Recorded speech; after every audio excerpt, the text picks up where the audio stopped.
Freemasonry. Its name is legendary. Its origins are steeped in myth. Historically, Masonry is descended from the craft guilds of the medieval stonemasons. Mythologically, the origins of its rituals are found in the monumental building projects described in the Old Testament of the Bible, the Tower of Babel, and the Temple of Solomon. When a man joins a Masonic lodge, like the ancient craft guilds of old, he first becomes an entered apprentice, then a fellow craft, and finally a master mason. But at the end of the third degree, the new master mason is told that the master's word has been lost. There is a place and time for the master mason to discover that lost word. For the Freemason who is in search of deeper knowledge and enlightenment, there is more, much more, and his journey has only begun. It is generally believed that the city of York in the north of England is the origin of what became modern Freemasonry. The first guilds of stonemasons were organized here, possibly as early as 600 AD.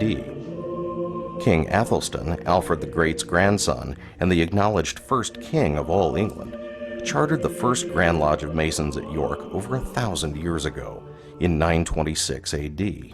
From that day to this, York has been revered as a place of origin of the Freemasonry we practice today. The York Rite is actually a comprehensive term used for 3 cooperative groups that confer a total of 10 degrees in the United States. There are 4 Royal Arch degrees, 3 Cryptic Mason degrees, and 3 Christian Chivalric orders, culminating in the Knights Templar Order. The degrees and orders making up the York Rite are considered concordant to the first 3 Masonic degrees, meaning they confer additional ceremonies that enlarge and expand on the first 3 Lodge degrees. They're not considered higher in rank or importance than the Master Mason degree, and not every Mason goes on to take these degrees. Think of them more as continuing your Masonic education. They are additional steps on the path to Masonic light.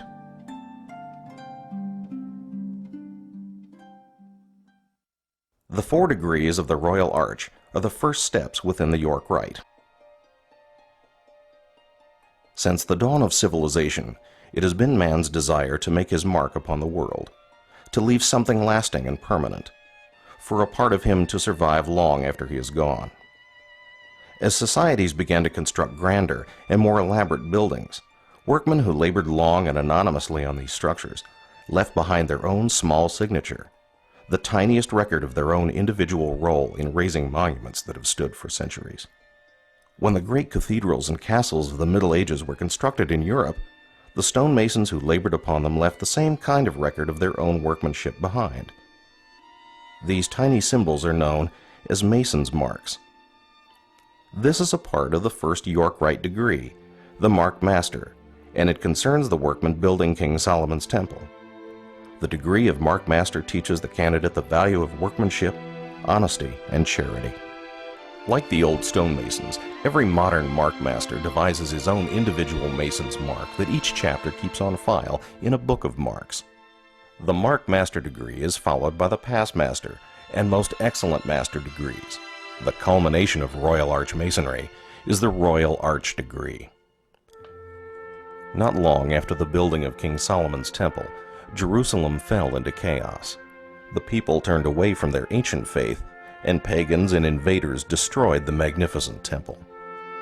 The people of Jerusalem were taken out of Israel to Babylon, where they suffered years of captivity. When they at last returned to their city, the rubble of the old temple was cleared away, and a new one was erected on the same site. The story of the Royal Arch degree occurs after the destruction of Solomon's temple, beginning with the discovery of a hidden crypt under the ruins, and the search for secrets that had been lost to mankind.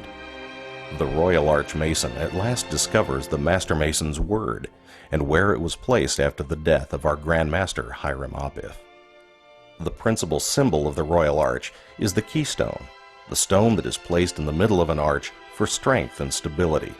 In England, where this degree originated, it is considered to be the conclusion of the Master Mason degree, and many lodges around the world do not consider a man's entrance into Freemasonry complete until he has received the Royal Arch degree. The next step in the York-Rite journey is cryptic Masonry. The Council of Royal and Select Masters, or Cryptic Council, confers 3 degrees. The Royal Master and Select Master degrees in particular are based upon the legend of Enoch the Patriarch, the great-grandfather of Noah. Enoch excavated 9 underground vaults or crypts, one below the other, beneath Mount Moriah in Jerusalem, where Solomon's temple was eventually constructed. Each vault contained secrets, and at the bottom of the 9th vault was the greatest secret of all, the sacred, ineffable, unspeakable name of God. The cryptic rite presents 3 degrees. The Royal Master degree returns to the days before Solomon's temple was completed. Here the candidate will walk with Hiram Abiff, grand architect of the temple, and his successor, Adoniram, and learn a lesson of mortality. The Select Master degree partially concerns the deposit of the secrets of the temple into their hidden location in the crypt. As a Select Master, you will learn how and why the Master's word was lost, how the lost word was preserved, and how it was discovered, by whom, and for what purpose.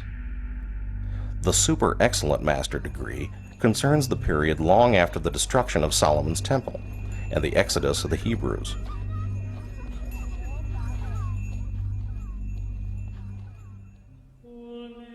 In 1118, the King of Jerusalem, Baldwin II, organized the Poor Fellow Soldiers of Christ and the Temple of Solomon to protect the Christian pilgrims throughout the Holy Land. These Knights Templar, as they were more commonly known, were the first warrior monks who took vows of poverty, chastity, and obedience, and yet were renowned for their fierce courage in battle. Their formation, their deeds, their sudden destruction, and the mysteries surrounding them have created a legend that has fascinated the world for 9 centuries. The Templars took the obligations of chivalry farther than any man had before them, pledging themselves both to chivalric virtue and to the monastic vows that governed their faith. These fierce knights were bound by words that sometimes seem to have been lost to our modern society: duty, honor, fealty, courage. These are words that still ring with eternal truth in the rituals and traditions among today's Knight Templar. The modern Knights Templar is a Christian chivalric order, and it is unlike any other order of Freemasonry. It stands for the noblest principles in individual life and the highest standards of good government.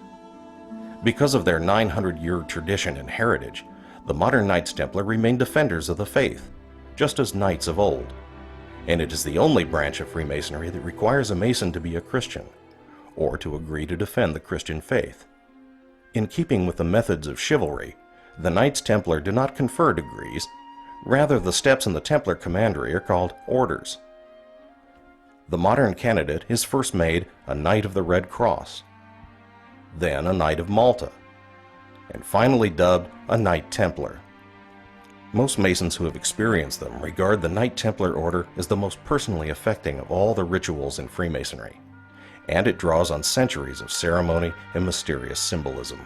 Today, the Knights Templar of the York Rite display their courage and goodwill by organizing fundraising activities. They support Masonic youth groups, and they raise millions of dollars for medical research and educational assistance. And their world-renowned drill teams are often the public face of Freemasonry in parades and other celebrations.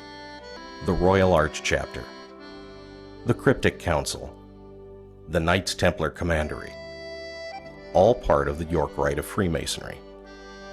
The York Rite is a fun, diverse, and fascinating path on a Mason's search for knowledge and personal growth. It is rich in symbolism and history, and it links the modern Freemason with hundreds of years of history and thousands of years of legend. The York Rite Mason has a whole new world of ritual, tradition, and knowledge ahead of him. The journey that begins at the altar of his Masonic lodge is a journey that truly never ends. But the next step for a Freemason in search of Masonic light should be into the world of the York Rite.